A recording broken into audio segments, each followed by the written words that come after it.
Welcome back to Legacy Revenge. My name is Danielle Hartley. I am 34 years old, a physical therapist, married to a good man named Chris, and mother to 2 children. Sophie, who is 9, and Eli, who is 6. 11 days ago, I drove 11 hours from Denver to Cedar Falls, Iowa, with both of my kids buckled into the back seat, a cooler of snacks between them, and a heart full of the kind of cautious hope that only grows in soil that has been salted for years. I was driving toward my mother's family reunion, an event I had not been invited to in 5 years, an event that used to define my childhood summers before it became the place where my family drew a line and put me on the wrong side of it. This year, something had shifted. My cousin Lauren had texted me in March, warm and unguarded in a way she hadn't been since we were teenagers, saying that it had been too long, that the family missed me, that she thought it was finally time for everyone to move past what happened with Grandma.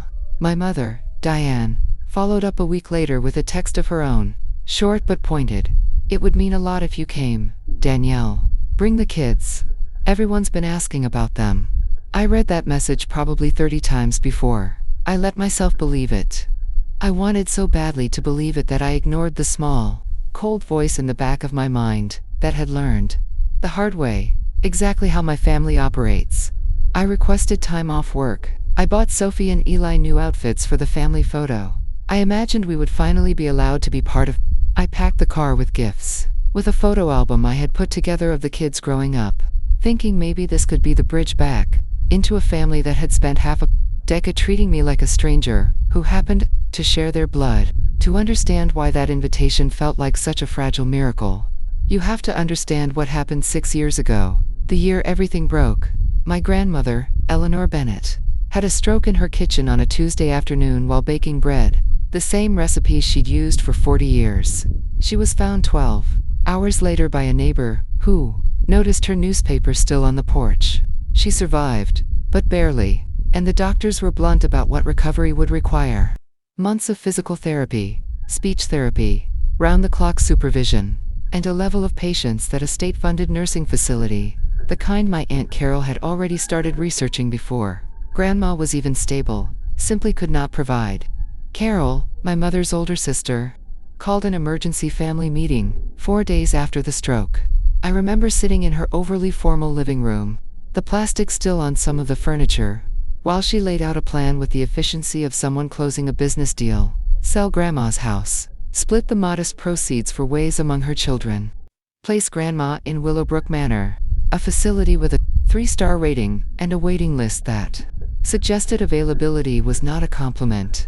I asked, quietly, why we weren't considering in-home care, or a better facility, or any option that didn't involve liquidating the home Grandma had lived in for 4 decades within the same month. She'd nearly died. Carol looked at me the way you look at a child who has interrupted adult conversation. "Danielle," she said, "this isn't your decision to make. You're not even her child." I was 34 years old, and my aunt was reminding me, in front of my own mother, that being a granddaughter apparently made my opinion worth less than the others in the room. I did something that week that changed the entire trajectory of my relationship with my mother's side of the family. I told them I would take Grandma into my own home instead. I had the physical therapy background. I had a spare bedroom on the ground floor. I had a husband who, without hesitation, said we'd figure out the logistics because it was the right thing to do. What I did not have was permission from the rest of the family, and they made it clear, immediately and viciously, that I hadn't asked for it because I didn't need it, and that this was somehow an act of aggression against them rather than an act of love toward Grandma. Carol accused me of trying to isolate Grandma so I could manipulate her finances. My Uncle Frank, Carol's husband, stopped speaking to me entirely at a Thanksgiving that occurred 4 months later, the last Thanksgiving I was invited to. My mother, caught between her sister and her daughter, chose the path she has always chosen when conflict arrives: silence. She didn't defend Carol's accusations, but she didn't defend me either. She just existed in the space between us, wringing her hands, saying things like, "You know how your aunt gets," while doing absolutely nothing to stop how her sister got. Grandma Eleanor lived with us for 18 months. I drove her to therapy 3 times a week. I learned to recognize the specific quality of silence that meant she was frustrated with her slow returning speech versus the silence that meant she simply wanted company without conversation.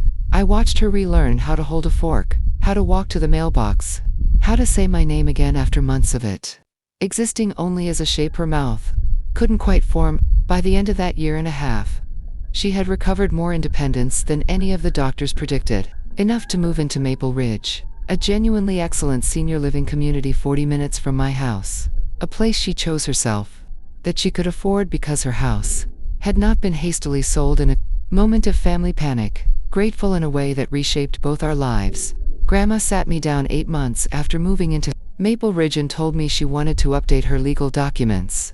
She wanted me as her power of attorney, both medical and financial.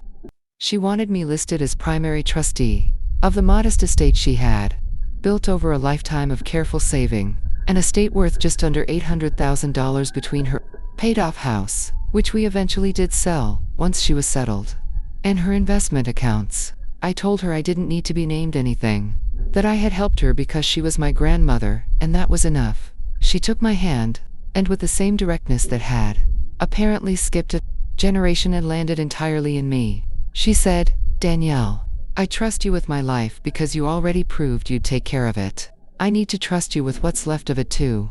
That decision, once it became known to the rest of the family through the estate attorney's routine notifications, detonated whatever fragile piece still existed.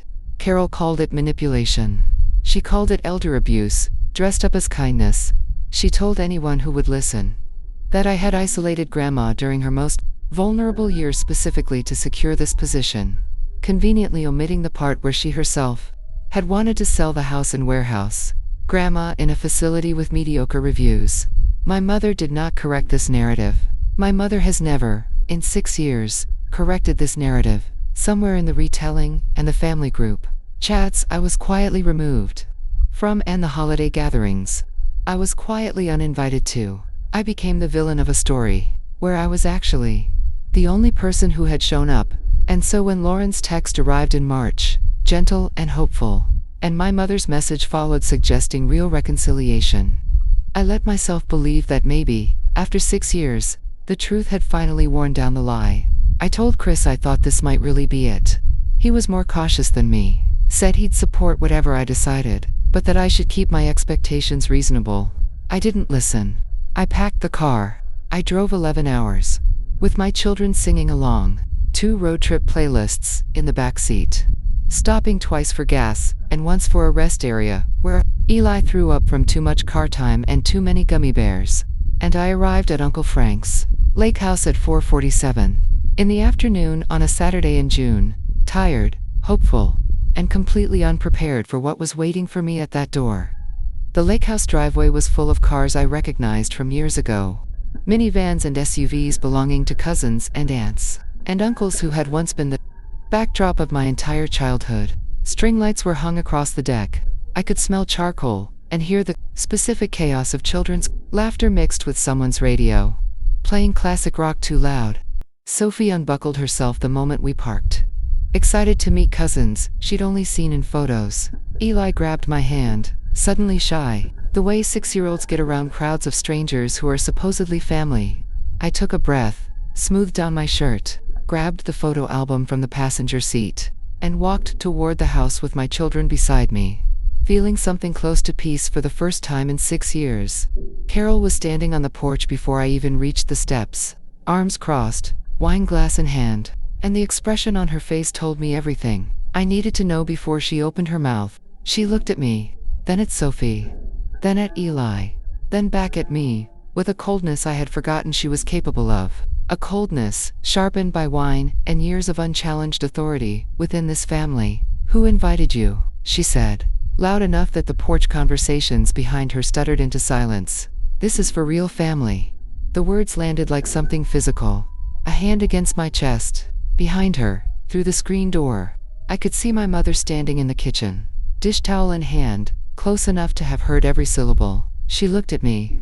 She looked at Carol, and she said absolutely nothing. Sophie's hand tightened around mine. Eli asked, in the small, confused voice of a 6-year-old who doesn't yet understand cruelty, "Mommy, why is that lady mad at us?" I did not answer him there. In front of 30 relatives, who had gone quiet to watch the show, I turned around, walked my children back to the car, buckled them in with hands that were shaking in a way I hoped they couldn't see, and pulled out of that driveway without a single person, including my own mother, following me to say a word. I made it exactly 4 miles down the county highway, before I had to pull into the gravel lot of a closed gas station because I could no longer see the road clearly through my tears. Sophie, from the back seat, asked quietly if we were going home. Eli was crying too, not because he fully understood what had happened, but because children absorb the emotional weather around them the way plants absorb sunlight, and the weather in that car was a hurricane. I was trying desperately to keep from making landfall on them. I turned around in my seat, wiped my face, and told them the truth, in the simplest terms I could manage. Sometimes grown-ups are mean, even to other grown-ups, and it's not because of anything you did. Mommy's just a little sad right now, but we're going to be okay. Sophie, with the startling clarity that 9-year-olds sometimes possess, asked, "Was that because Grandma Eleanor lives with you now instead of with them?" I didn't answer her directly. I just told her I loved her, and Eli, and that we were going to find a hotel and get some dinner and everything would feel better in the morning. It was a lie I needed both of us to believe. I found a Best Western 20 minutes away, checked in, ordered pizza because it felt like the least complicated decision I could make, and got the kids settled in front of a cartoon, while I sat on the edge of the bathtub with the door mostly closed, trying to breathe through the specific kind of grief that comes from being rejected by people who share your blood. I thought about calling Chris first, but I knew what I actually needed wasn't comfort. I needed clarity. I needed to understand whether what had just happened to me was an isolated cruelty from Carol acting alone, or something my entire family had quietly agreed to, including, apparently, my own mother, who had stood 10 feet away and said nothing while her sister humiliated her daughter and grandchildren. In front of 30 relatives, there was only one person who would tell me the truth without performing damage control. I picked up my phone and called Maple Ridge Senior Living, and asked to be connected to my grandmother's room. Grandma Eleanor picked up on the 3rd ring. Her voice warmed the way it always was when she saw my name on caller ID, or in this case, heard it announced by the front desk. "Danielle, sweetheart, how was the drive? Did the kids do all right in the car? Did Lauren's little ones finally get to meet Sophie and Eli?" Her excitement made what I had to say next feel even worse, because it meant she had genuinely believed this reunion was real, that she had been looking forward to hearing about it, that somewhere in the family communications leading up to this event, someone had made her believe reconciliation was actually happening. I told her everything: the drive, the porch, Carol's exact words, my mother's silence, the drive back down the highway with 2 crying children in the back seat. I told her I was sitting in a Best Western bathroom trying not to fall apart before I had to walk back out and be a functional parent for the rest of the night. There was a long silence on the other end of the line, long enough that I checked to make sure the call hadn't dropped. When Grandma finally spoke, her voice had changed entirely, the warmth replaced by something colder and more precise than I had ever heard from her, a tone I imagined she used decades ago, running the accounting department at the manufacturing plant where she'd worked before retirement. "Danielle," she said, "I need you to listen to me very carefully. I spoke to Carol 3 weeks ago. I told her explicitly that I wanted you and the children invited to this reunion. I told her I wanted this to be the year things got fixed. She told me she had already invited you, that Lauren had reached out, that everything was arranged." She sat across from me at this facility and lied to my face about extending an olive branch she had no intention of honoring, and she used my own hope for reconciliation as bait to humiliate you in front of the entire family.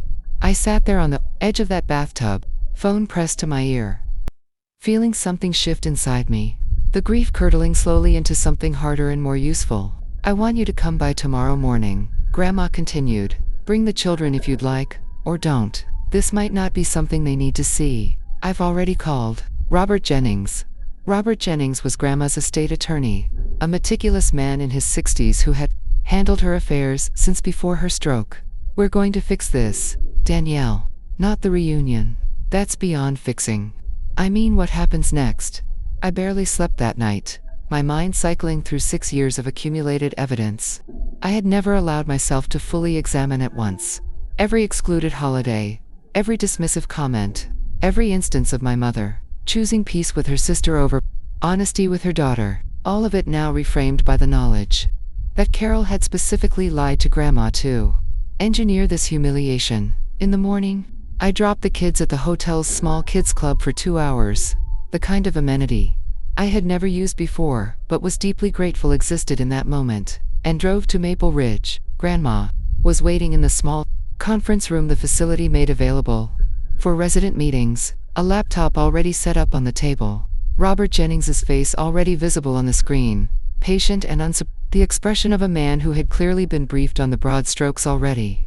"Danielle," Robert said, once I sat down, "your grandmother called me at 7 this morning," which for those of you who don't know Eleanor, is roughly 2 hours before she typically initiates any correspondence. "She's asked me to walk you both through some changes she'd like to make to her estate planning documents, effective immediately." Grandma reached over and took my hand, the same gesture she'd used the day she first told me she wanted me as her power of attorney, and said, "6 years ago, I gave you legal authority because I trusted you with my life. Yesterday, my daughter, Carol, used my own hope for peace as a weapon against my granddaughter and my great-grandchildren, in front of 40 witnesses, and my other daughter stood there and let it happen. I am 81 years old. I don't have the patience left to pretend that's acceptable."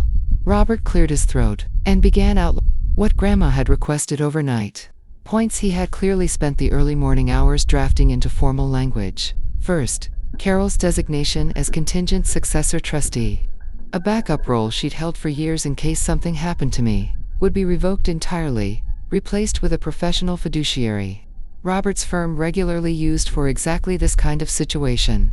Second, Carol's name would be removed from Maple Ridge's approved visitor list, meaning she could no longer visit Grandma without my explicit prior authorization, a facility policy that existed specifically to protect residents from family conflict. I sat by that pool, watching my children play, feeling a complicated cocktail of vindication and nausea. 6 years of being called a manipulator, an opportunist, someone who had isolated a vulnerable woman for personal gain, while the actual person, systematically pulling money from an elderly woman's account for spa days and vacation deposits, had been standing on a porch, calling me not real family. I drove to Maple Ridge that evening, and Grandma had already reviewed the numbers herself, printed out in the careful font Robert's office always used, spread across her small dining table next to a cup of tea she hadn't touched. She looked older than I'd seen her look in months, not physically frail, but weighted, the way people look when they're absorbing a betrayal that goes deeper than the immediate offense. "I gave her access because I trusted her," she said quietly. "I gave you authority because you'd already proven yourself, and I gave her a small piece of access because I didn't want to make her feel like I'd chosen sides. I thought I was being fair. I was being naive." She decided that evening, with a decisiveness that reminded me exactly why she'd once run an entire accounting department, that Carol's branch of the family, meaning Carol, Frank, and their 2 adult children who had stood silently on that porch alongside their mother, would be removed entirely from her will. The portion of the estate that would have gone to them, roughly 1/5 of the total value, would instead be redirected, half into a dedicated education trust for Sophie and Eli, and half to the stroke rehabilitation program at the hospital that had treated her, the same program whose therapists had helped her relearn to walk and speak. During the 18 months she lived in my home, Robert drafted the revised documents within 48 hours, an expedited timeline he admitted was unusual, but one he didn't argue with given the circumstances, and given Grandma's insistence that she wanted this settled, while her resolve, and her memory of exactly why she was doing it, remained sharp.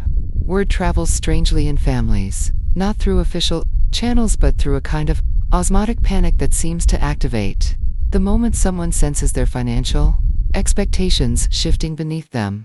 The first sign came 2 days after the reunion, when Carol showed up at Maple Ridge unannounced, apparently intending to smooth things over with a bouquet of grocery store flowers, only to be stopped at the front desk by a receptionist following the updated visitor authorization list, according to the facility director, who called me directly because I was listed as the primary contact for any access issues. Carol had raised her voice in the lobby, demanding to know why she was being denied entry to see her own mother, and had to be asked to leave. When she refused to accept that, Grandma had personally authorized the restriction. That same afternoon, my phone began receiving messages from relatives I hadn't heard from in years, cousins twice removed, an uncle who had unfriended me on Facebook after the original falling out, all of them suddenly interested in checking in, asking how the drive home had been, mentioning vaguely that they'd heard there was some confusion at the reunion, and hoping everything was okay. None of them mentioned Carol's exact words. None of them apologized for the silence they'd all participated in on that porch. They were fishing, I realized, trying to gauge how much I knew and how much damage had already been done, because somewhere in the family network, someone had learned that Grandma's attorney had been in contact and that changes were being made to documents that directly affected their assumptions about future inheritance. My mother called on the third day, and I almost didn't answer, but some old, stubborn part of me still wanted to hear what she would say when she finally had to say something. Her voice was thin, apologetic in the specific way that centers the apologizer's discomfort rather than the harm done. "Danielle, honey, I heard things got a little out of hand at the reunion, and I know Carol can be intense, but I hope you're not letting this spiral into something bigger than it needs to be. Your grandmother's attorney called Frank yesterday, and Carol is beside herself. She thinks she's being cut out of everything, and I just think we should all sit down and talk before anyone does anything permanent." I asked her, calmly, whether she remembered standing in the kitchen doorway, while her sister asked my 6-year-old why he was even there. There was a long pause. I didn't know what to say. She finally offered, which was, I realized, the closest thing to an admission of guilt she was capable of producing. "You didn't have to know what to say," I told her. "You just had to say something, anything, and you didn't, not that day, and not for 6 years before it." She didn't have a response to that. The call ended shortly after, with her repeating some version of "please don't let this destroy the family," a phrase that struck me as almost comically inverted, given that the family had been quietly destroying itself since the moment they chose a nursing home budget over their mother's recovery. By the end of the second day after the reunion, the volume of calls and texts had become impossible to ignore. Uncle Frank called twice, leaving voicemails that shifted from stiff formality to barely concealed panic, mentioning things like generational wealth and what your grandmother would have wanted, phrases that would have been almost funny if they weren't so transparently Carol herself finally texted, not an apology, but a demand disguised as concern. "We need to talk about what's happening with Mom's estate planning. This is a family matter, and shouldn't be handled unilaterally." I stared at that message for a long time before showing it to Grandma the next time I visited. She read it, snorted in a way I'd never heard from her before, and said, "She spent 6 years telling everyone you weren't real family. I'd love to know when exactly she decided this was a family matter." Again, within 4 hours of that reunion, the same relatives who had watched me get humiliated in silence, who had let their children stare while Carol called my kids unwanted guests, were calling and texting in a coordinated, increasingly desperate effort to get me to intervene on their behalf, to convince Grandma to reconsider, to somehow undo what her own clear-eyed decision had set in motion. Not one of them, in all those calls, asked how Sophie or Eli were doing after being publicly humiliated by their great-aunt. Not one of them apologized for what had actually happened. They were only ever calling about the money. I did not call Carol back. I did not respond to Uncle Frank's voicemails. I answered exactly one more call from my mother, during which I told her, as gently as I could manage, while still being completely honest, that I loved her, that I understood she had spent her whole life afraid of her older sister, but that fear was not an excuse I could keep accepting on behalf of my children, who deserved grandparents and great-aunts who treated them like family instead of intruders. I told her the door wasn't permanently closed, but that it would require more than a phone call asking me to fix a mess I hadn't created. She cried. I let her. Some bridges take longer to rebuild than a single conversation, and some, I've come to accept, might never fully rebuild, and that has to be survivable too. Grandma's revised estate documents were finalized 11 days after the reunion. made official with the same quiet efficiency she'd brought to every decision. In her long life, Carol remains removed from the trustee line of succession, replaced by Robert's recommended fiduciary. The joint account has been closed entirely, its remaining balance folded into Grandma's primary accounts, which I manage with the same careful attention I've given for 6 years. An attention that apparently only ever looked suspicious to people who had never once offered to help carry any part of the actual burden. The education trust for Sophie and Eli was formally established, funded with the portion that would have gone to Carol's branch of the family. A decision Grandma made not out of spite, she told me, but because she wanted her legacy to go toward children who had shown up to visit her, who called her every week, who knew what her laugh actually sounded like, rather than treating her as an asset to be divided. The formal investigation into the account misuse remains, at Grandma's request, a private matter for now, resolved through the closure of access and the estate adjustments, rather than criminal charges. Though Robert has made clear the documentation exists, should she change her mind. I think she's chosen this path not out of forgiveness, but out of exhaustion, a recognition that at 80, she has limited energy left to spend on people who have already shown her, repeatedly, exactly who they are. Cousin Lauren, the one who first reached out in March with what I now believe was genuine hope for reconciliation, called me 2 weeks after the reunion, crying, apologizing for an invitation that had turned into an ambush. She swears she knew nothing about. I believe her, mostly because she's the only person from that entire gathering who has apologized without immediately pivoting to a request about money or estate planning. We've spoken twice since then, careful, tentative conversations that might eventually rebuild into something, though I'm no longer in a hurry to force reconciliation, just because blood suggests I should want it. Sophie asked me, about a week after we got home to Denver, why Great-Grandma Eleanor gets to decide who's allowed to visit her. And I told her something I've been turning over in my own mind ever since that porch. I told her that when you're the one who shows up, who does the hard work, who stays even when it's inconvenient or exhausting or thankless, you earn the right to decide who gets access to your life and your love. And that nobody, no matter how much blood they share with you, gets to demand that access as an entitlement, rather than something built through actual presence. Eli, still processing things in the more literal way 6-year-olds do, asked if the mean lady on the porch would ever say sorry. I told him I honestly didn't know, but that we didn't need her apology to be okay, because we had each other, and we had Great-Grandma Eleanor, who loved us enough to change her entire legal will within 48 hours of watching her family's true priorities reveal themselves. In front of 40 witnesses, I still visit Maple Ridge every week. Grandma and I have added a new tradition since the reunion: Sunday afternoon video calls with Sophie and Eli, where she asks about their week, listens to Eli explain elaborate Lego constructions in exhaustive detail, and watches Sophie demonstrate whatever gymnastics move she's currently obsessed with mastering. It is a small, ordinary kind of joy, the sort my mother's family apparently decided years ago wasn't worth the effort of showing up for. I drove 11 hours to a reunion hoping to find a family that had finally decided to make room for us. Instead, I found the same family that had excluded me for 6 years, still operating on the same principle, that blood only matters when there's something to gain from it.